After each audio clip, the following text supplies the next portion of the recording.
পোশাক কারখানা খুলে দেয় বিপর্যয়ের আশঙ্কা অর্থনীতিবিদদের, সাধারণ মানুষের অসতর্কতাকে দুষছেন মালিকরা। বিদেশ ফেরতরা কোয়ারেন্টাইন না মানায় বাড়ছে আক্রান্তের সংখ্যা, বলছেন বিশেষজ্ঞরা, বিধি মেনে চলার পরামর্শ। দেশব্যাপী বাড়ছে করোনা আক্রান্তের সংখ্যা, বিভিন্ন দেশে লকডাউন শিথিলে বিশ্ব স্বাস্থ্য সংস্থার সতর্কতা। চলে গেলেন অধ্যাপক প্রকৌশলী সাবেক তত্ত্বাবধায়ক সরকার উপদেষ্টা জামিলুর রেজা চৌধুরী।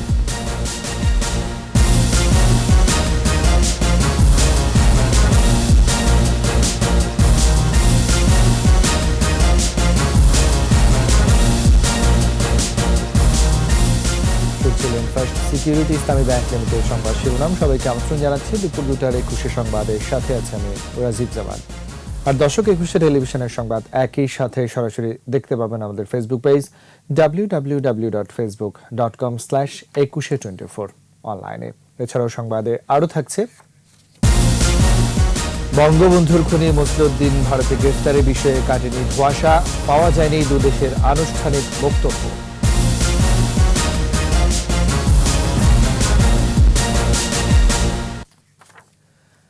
তৈরি পোশাক কারখানা নতুন করে খোলায় স্বাস্থ্যবিধি অনেক ক্ষেত্রেই উপেক্ষিত হওয়ায় বড় ধরনের বিপর্যয়ের আশঙ্কা করছেন অর্থনীতিবিদ ডক্টর আহসান এইচ মনসুর।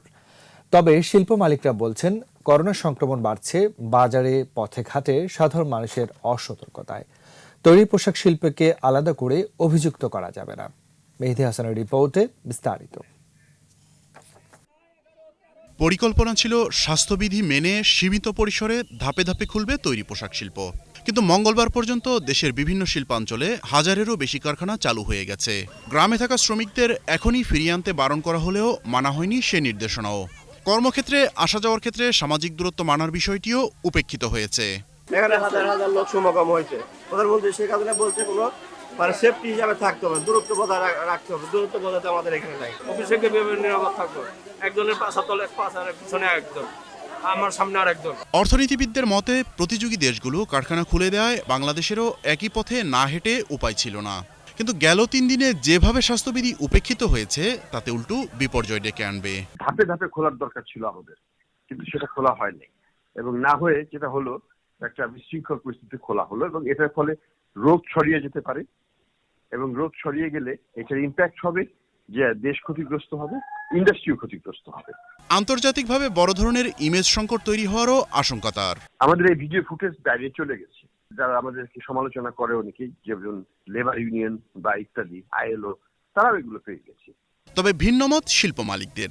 আমরা ছুটি রাখলাম 1 মাস, এই 1 মাসে তারা কোথায় ছিল, কোন জায়গায় ছিল, বা এই যে বাজারে, রাস্তায়, সব জায়গায় তো মানুষ দেখা যায়।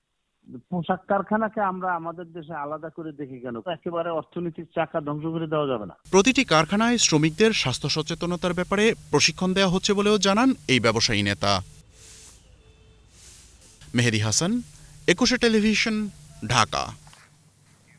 ইতালি, যুক্তরাষ্ট্র সহ 8 দেশ থেকে আসা প্রবাসীদের মাধ্যমেই দেশে করোনা সংক্রমণের শুরু, এই পর্যবেক্ষণ IEDCR এর। বিশেষজ্ঞরা বলছেন, প্রবাসীদের কোয়ারেন্টাইন অমান্য করা এবং লকডাউন না মানার প্রবণতায় আক্রান্তের সংখ্যা বাড়ছে। আর তরুণদের বেশি আক্রান্ত হওয়ার পেছনে কারণ সরকারি নির্দেশনা না মানা। বিস্তারিত স্মৃতিমণ্ডলের রিপোর্টে। দেশে প্রথম করোনা ভাইরাস শনাক্ত হয় 8 মার্চ।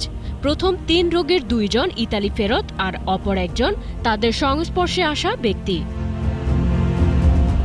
সরকারের রোগ তথ্য, রোগ নিয়ন্ত্রণ ও গবেষণা প্রতিষ্ঠান IEDCR এর তথ্য বলছে, ইতালি, যুক্তরাষ্ট্র, সৌদি আরব, জার্মানি, ফ্রান্স, বাহরাইন, ভারত ও কুয়েত থেকে আসা প্রবাসীদের মাধ্যমেই মূলত করোনার সংক্রমণ।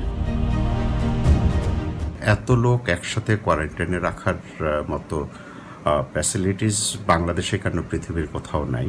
বাড়িতে গিয়ে অত্যন্ত সতর্কভাবে কোয়ারেন্টাইন পিরিয়ড, অর্থাৎ অন্তত পক্ষে 14 দিন নিজ বাড়িতে অবস্থানের জন্য পরামর্শ দেওয়া হয়েছিল। বাংলাদেশে এটা দেখা গেছে যে প্রথম দিকে অনেকে এটা মানেননি। দিনে দিনে সংক্রমণ বেড়ে যাওয়ার কারণ হিসেবে কোয়ারেন্টাইনে থাকার নির্দেশনা না মানাকেই দায়ী করছেন বিশেষজ্ঞরা। ঝুঁকিপূর্ণ এলাকায় সংক্রমণ রোধে আরও কঠোর হওয়ার পরামর্শ তাদের। এই রোগটা তো বেশি সহজে মানবেন, আপনি ইচ্ছা মতো ঘোরাফেরা করবেন, তাহলে তো হলো না। এটা তাহলে তো এটা আরও ছড়া যাবে। সেই জন্য যে সমস্ত জেলায় এটার আক্রান্তের হার বেশি, খুব জোরে সোরে ওখানে লকডাউনটাকে এনশিওর করাই লাগবে। আইন শৃঙ্খলা বাহিনী তারা চেষ্টা করছে, না মানলে আমাদের কারফিউ দিয়ে হলেও তাকে মানাইতে হবে। আইইডিসিআর এর তথ্য অনুযায়ী দেশে বয়সভেদে আক্রান্তদের মধ্যে 21 থেকে 30 বছর বয়সীরাই সবচেয়ে বেশি, 24%। এরপরেই 31 থেকে 40 বছরের মধ্যে আক্রান্তের হার 22%। সবচেয়ে কম 0 থেকে 10 বছরের মধ্যে 3%। বিশেষজ্ঞরা বলছেন, তরুণদের বেশি আক্রান্ত হওয়ার কারণ অসচেতনতা। বয়স্ক যারা, তারা তো ঘরে বসে মেইনটেন, বাইরে ঘোরাফেরা করে না। এই যারা আমরা বাইরে ঘোরাফুরি, সভা সমিতি, মিছিল মিটিংয়ে যাচ্ছি, অন্য জায়গায় যাচ্ছি, এই কম বয়সদের লোকদের মধ্যে কিন্তু এটা বেশি দেখা যায়। সেই জন্য তার কিন্তু আক্রান্ত বেশি হচ্ছে। করোনা সংক্রমণ প্রতিরোধে সচেতনতার বিকল্প নেই, তাই সব বয়সী মানুষকে কঠোরভাবে স্বাস্থ্যবিধি মেনে চলার পরামর্শ বিশেষজ্ঞদের। স্মৃতি মণ্ডল, একুশে টেলিভিশন, ঢাকা। দ্রুতই দেশ করোনামুক্ত হবে বলে আশাবাদী প্রধানমন্ত্রীর ব্যক্তিগত চিকিৎসক ইউজিসি অধ্যাপক ডক্টর ABM আব্দুল্লাহ। একুশে টেলিভিশনকে তিনি বলেন, এপ্রিল মাসটা কিছুটা ঝুঁকিতে থাকলেও দ্রুত সংক্রমণ কমতে থাকবে। তবে সবাই সতর্ক না থাকলে করোনা প্রতিহত করা কঠিন হবে বলেও মন্তব্য করেন এই মেডিসিন বিশেষজ্ঞ। জসিম জুয়েলের রিপোর্ট।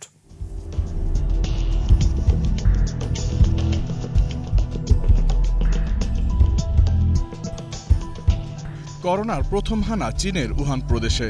সেখান থেকেই ভাইরাসটি ছড়িয়ে পড়ে বিশ্বের প্রায় 210টি দেশ ও অঞ্চলে। অদৃশ্য এই শত্রুর বিরুদ্ধে লড়তে হচ্ছে যুক্তরাষ্ট্র ও ইউরোপের উন্নত দেশগুলোকে। কোভিড-19 মৃত্যুর হার সবচেয়ে বেশি যুক্তরাষ্ট্রে। এখন পর্যন্ত মৃতের সংখ্যা 50,000 ছাড়িয়েছে। করোনা ভোগাচ্ছে ইতালি, স্পেন, যুক্তরাজ্য, ফ্রান্স সহ বেশ কয়েকটি দেশকে। এর মধ্যে চীন, জার্মানি সহ বেশ কয়েকটি দেশ পরিস্থিতি সামলে নিয়েছে।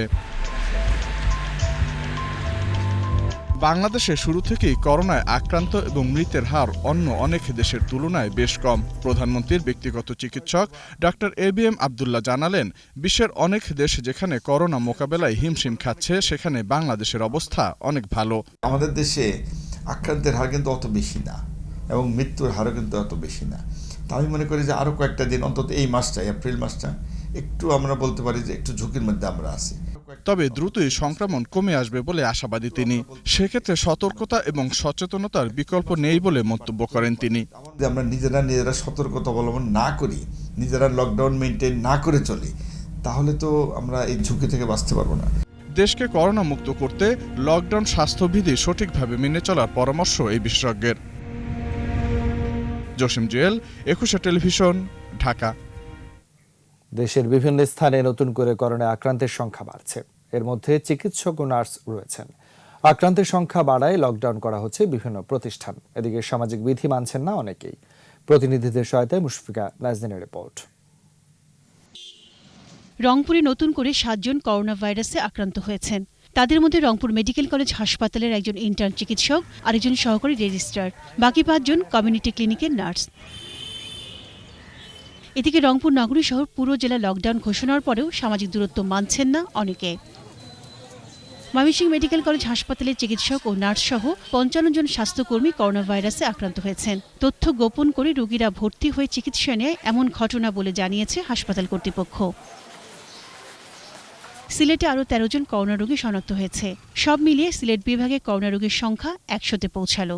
সিলেট ওসমানী মেডিকেল কলেজ হাসপাতালের উপপরিচালক ডক্টর হিমাংশু লাল রায় জানান, আক্রান্তদের সবাই সিলেট ও সুনামগঞ্জের। জয়পুরহাটে আরও 11 জনকে শনাক্ত করা হয়। আক্রান্তদের মধ্যে একজন কালাই উপজেলা স্বাস্থ্য কমপ্লেক্সের নৈশপ্রহরী। এই ঘটনায় ওই স্বাস্থ্য কমপ্লেক্স লকডাউন করা হয়।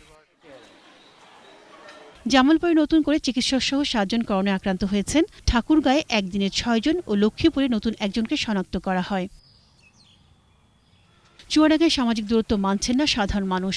নতুন করে 6 জন করোনা রোগী শনাক্ত হওয়ায় চুয়াডাঙ্গাকে লকডাউন করা হয়। এদিকে করোনা সংক্রমণের কারণে নড়াইল জেলাকেও লকডাউন ঘোষণা করা হয়। কাঁচা বাজার এবং তরিতরকারি ব্যতীত অন্য কোনো বাজার খোলা থাকবে না। মুশফিকা নাজনীন, একুশে টেলিভিশন। করোনা ভাইরাস পরিস্থিতির উন্নতি হয় বিভিন্ন দেশ লকডাউন শিথিল করতে শুরু করলেও বিশ্ব স্বাস্থ্য সংস্থা নতুন সতর্ক বার্তা দিয়েছে। সংস্থাটি বলছে, মহামারী শেষ হওয়ার এখনো অনেক দূর বাকি। প্রাণঘাতী এই ভাইরাসে বিশ্বজুড়ে আক্রান্তের সংখ্যার মধ্যে 30 লাখ পার হয়েছে আর মারা গেছে 2,11,000-এরও বেশি মানুষ। এই অবস্থা অর্থনৈতিক সংকট কাটাতে ইতালি, স্পেন, জার্মানি সহ বিভিন্ন দেশ লকডাউন শিথিল করতে শুরু করেছে। তবে আফ্রিকা, পূর্ব ইউরোপ, লাতিন আমেরিকা ও এশিয়ার কয়েকটি দেশে ভাইরাসটির সংক্রমণ বাড়ার প্রবণতা নিয়ে উদ্বেগ প্রকাশ করেছে বিশ্ব স্বাস্থ্য সংস্থা। এই পর্যন্ত নিউজিল্যান্ড, সুইজারল্যান্ড, যুক্তরাষ্ট্র, স্পেন, জার্মানি সহ বিভিন্ন দেশ শিথিল করা হচ্ছে বিধিনিষেধ। তবে যুক্তরাজ্য ও ভারতে এখনও লকডাউন অব্যাহত রয়েছে। করোনার কারণে কাজে ফিরতে পারছেন না নিম্ন আয়ের মানুষ। এসব অসহায় মানুষদের পাশে দাঁড়াতে সারা দেশে ত্রাণ বিতরণ অব্যাহত রেখেছে বিভিন্ন রাজনৈতিক, সামাজিক ও সাংস্কৃতিক সংগঠন। সহকর্মীদের সহায়তায় মফির রহমানের রিপোর্ট। করোনায় চরম বিপাকে পড়েছে দেশের দরিদ্র জনগোষ্ঠী। এসব মানুষের সহায়তায় এগিয়ে এসেছেন বিভিন্ন ব্যক্তি ও সংগঠন। শেরপুর জেলা প্রশাসকের তহবিলে 15,000 টাকা দিয়ে দৃষ্টান্ত স্থাপন করল জেলার হিজড়া জনগোষ্ঠী। ত্রাণের দাবিতে সাভার থানা বাসস্ট্যান্ড এলাকায় ঢাকা আরিচা মহাসড়ক অবরোধ করে বিক্ষোভ করেছে গণপরিবহনের 2 শতাধিক শ্রমিক। লালমনিরহাট ও কুড়িগ্রামের সীমান্ত এলাকায় বিদ্যানন্দ ফাউন্ডেশনের পক্ষে ত্রাণ সহায়তা দিয়েছে বিজিবি। আওয়ামী লীগের প্রেসিডিয়াম সদস্য ও 14 দলের মুখপাত্র মোহাম্মদ নাসিমের উদ্যোগে সিরাজগঞ্জের কাজীপুরে 500 মানুষের মাঝে ত্রাণ সহায়তা দেওয়া হয়েছে। ঠাকুরগাঁওয়ে কর্মহীন 5 শতাধিক পরিবারের মাঝে খাদ্য সামগ্রী বিতরণ করেছে বাংলাদেশ রেড ক্রিসেন্ট সোসাইটি। পঞ্চগড়ের দেবীগঞ্জ উপজেলার বিলুপ্ত বালাপাড়া খাগড়াবাড়ি ছিটমহলে বঙ্গমাতা শেখ ফজিলাতুন্নেসা মুজিব উচ্চ বিদ্যালয়ের দরিদ্র শিক্ষার্থীদের পরিবারকে ত্রাণ সহায়তা দিয়েছে বিদ্যালয় কর্তৃপক্ষ। চাঁদপুরে দুস্থদের মাঝে ইফতার সামগ্রী বিতরণ করেছেন চাঁদপুর 3 আসনের আওয়ামী লীগ নেতা ও ভয়েস বাংলা ফাউন্ডেশনের চেয়ারম্যান রেদওয়ান খান বোরহান। কুষ্টিয়ার আলাউদ্দিন নগরে 3,000 অসহায় পরিবারে খাদ্য সামগ্রী পৌঁছে দিলেন হেলথ কেয়ার ফার্মাসিউটিক্যালস লিমিটেডের এমডি আলাউদ্দিন আহমেদ। পটুয়াখালীতে অসহায় পরিবারের মাঝে ত্রাণ বিতরণ করেছে জেলা প্রশাসন। বরগুনায় 500 মায়ের হাতে প্রধানমন্ত্রী শেখ হাসিনার উপহার শিশু খাদ্য সামগ্রী তুলে দিয়েছেন জেলা প্রশাসক। মফিউর রহমান, 21 টেলিভিশন।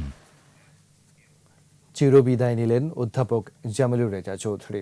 প্রকৌশলী, শিক্ষক, পরামর্শক, সাবেক তত্ত্বাবধায়ক সরকারের উপদেষ্টা, এমন নানা পরিচয়ে পরিচিত সর্বজন শ্রদ্ধেয় ব্যক্তি তিনি। ভোররাতে ধানমন্ডির বাসায় ঘুমের মধ্যেই বিদায় নেন এই গুণীজন। বাদ জোহর জানাজা শেষে বরণী কবরস্থানে তাকে দাফনের কথা রয়েছে। রিপোর্ট দুরি মল্লিকের। আলোর পথের অভিযাত্রী ছিলেন তিনি, অধ্যাপক জামিলুর রেজা চৌধুরী। ৭৭ বছরের জীবনকালের পুরোটাই বর্ণিল। প্রকৌশল জগৎ, গবেষণা, শিক্ষা সব ক্ষেত্রেই ছিল তার দৃপ্ত পদচারণা। জন্ম 1943 সালে সিলেটে। ঢাকা কলেজ থেকে উচ্চ মাধ্যমিক শেষ করে ভর্তি হন বুয়েটে। সিভিল ইঞ্জিনিয়ারিংয়ে স্নাতক শেষ করে যুক্তরাজ্যে উচ্চশিক্ষা নেন। এরপরই নেমে পড়েন স্বপ্ন পূরণের অভিযাত্রায়। এই প্রথম আমি জীবনে কম্পিউটার দেখলাম এবং কিভাবে প্রোগ্রাম লিখতে হয়, এই আমার শুরু হলো। বহুতল ভবন নির্মাণ, স্বল্প খরচে আবাসন, ভূমিকম্প সহনীয় ভবন নকশা, দুর্যোগ থেকে ইমারত রক্ষা, তথ্য প্রযুক্তি ও প্রকৌশলী নীতি প্রতি ক্ষেত্রেই অবদান রাখেন। বঙ্গবন্ধু সেতু নির্মাণ পরিকল্পনা বাস্তবায়নের পর তিনি হাত দেন পদ্মা সেতু নির্মাণের বিশাল কর্মযজ্ঞে। দীর্ঘদিন বুয়েটে অধ্যাপক হিসেবে দায়িত্ব পালন করেন। তত্ত্বাবধায়ক সরকারের উপদেষ্টাও ছিলেন। সবশেষ ইউনিভার্সিটি অব এশিয়া প্যাসিফিকের উপাচার্য হিসেবে কর্মরত ছিলেন। প্রায় 70টি গবেষণা প্রবন্ধ রয়েছে তার। পুরস্কার ও সম্মাননাও কম নয়। 21 পদকের পর জাতীয় অধ্যাপকের স্বীকৃতি পান তিনি। পৃথিবী থেকে চিরবিদায় নেয়ার কয়েকদিন আগেও বিশ্বব্যাপী ছড়িয়ে পড়া করোনা মহামারী তাকে উদ্বিগ্ন করে। অনলাইনে সংক্রমণ রোধের পথের সন্ধানে নেমেছিলেন তিনি। স্বপ্নের দেশ গড়তে চেয়েছিলেন জামিলুর রেজা। অপেক্ষায় ছিলেন একজন বাঙালির হাতে বিজ্ঞানের নোবেল পদক দেখে যেতে। আমি একটা স্বপ্নের কথা সবসময় বলি, গণিত অলিম্পিয়াডে আমরা নোবেল প্রাইজ পেয়েছি বাংলাদেশি।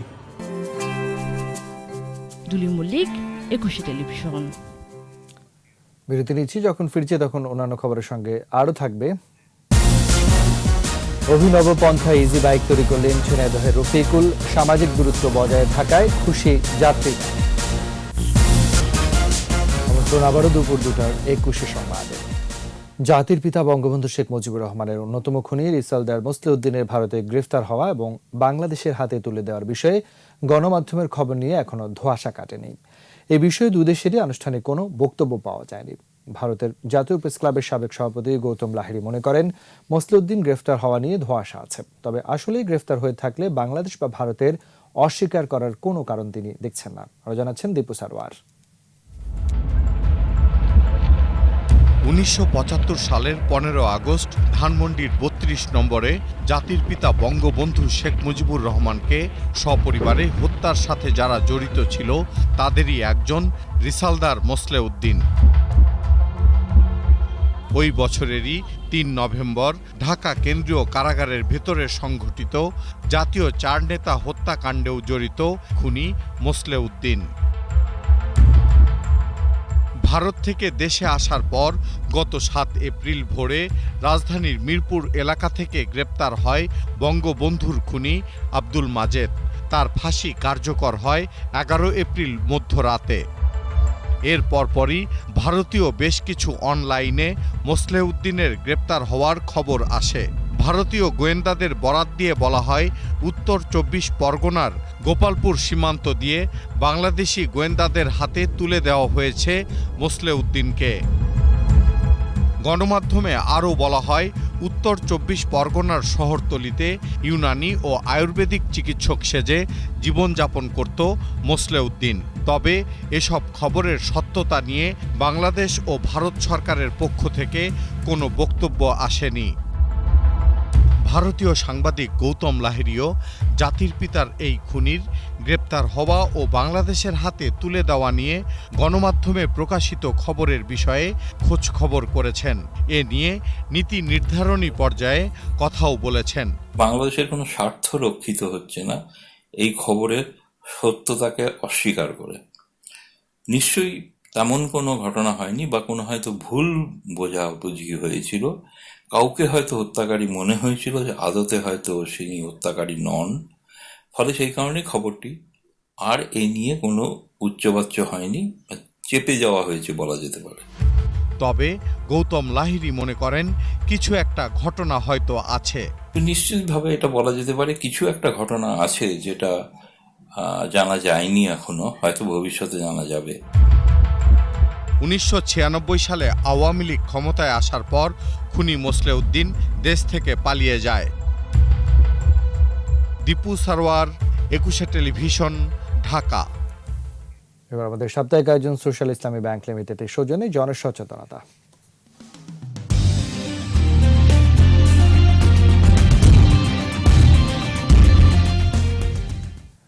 করোনার কারণে সারা দেশে গণপরিবহন বন্ধ থাকায় বিপাকে পড়েছেন সাধারণ মানুষ। এর মধ্যে অভিনব পন্থায় ইজি বাইক তৈরি করেছেন ঝিনাইদহের রফিকুল ইসলাম নয়ন। ইজি বাইকের 4টি গেট তৈরি করে মাঝখানে দিয়েছেন পার্টিশন, এতে বজায় থাকছে সামাজিক দূরত্ব।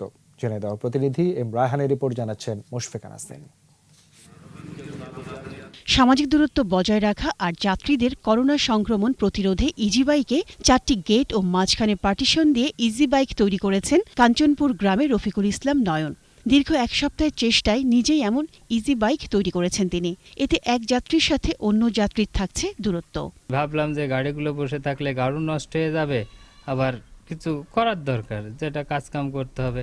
তাই গাড়িটা এই সিস্টেমে কেটে এটা 4 সিট 4 গেট হিসেবে ব্যবহার হচ্ছে।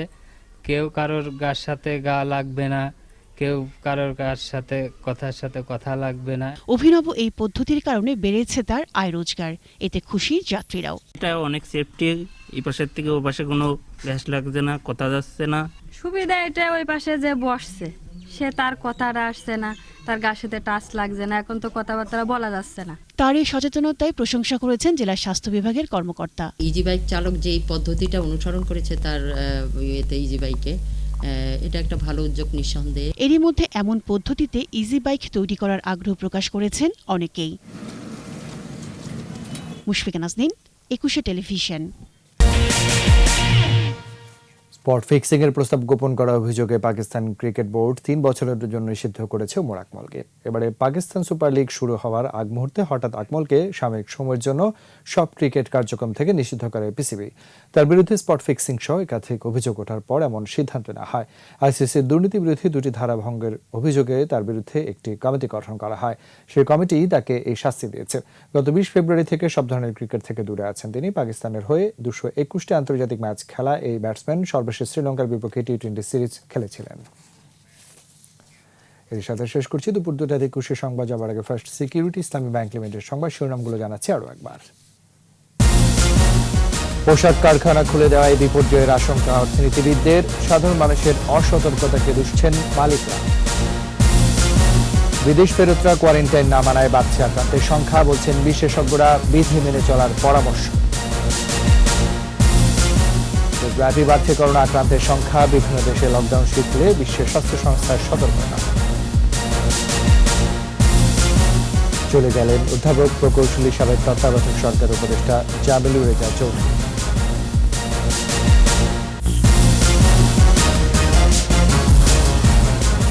সর্বশেষ খবর জানতে ডায়াল করুন 202 নম্বর ভিজিট করুন 21টিভি.com ওয়েবসাইটে। ফেসবুকে ভিজিট করতে পারেন facebook.com/2124 অনলাইনে। আমাদের পরবর্তী সংবাদ 6টায় দেখা আমন্ত্রণ রইল। ভালো থাকুন, সুস্থ থাকুন, নিরাপদে থাকুন, 21 সঙ্গে থাকুন।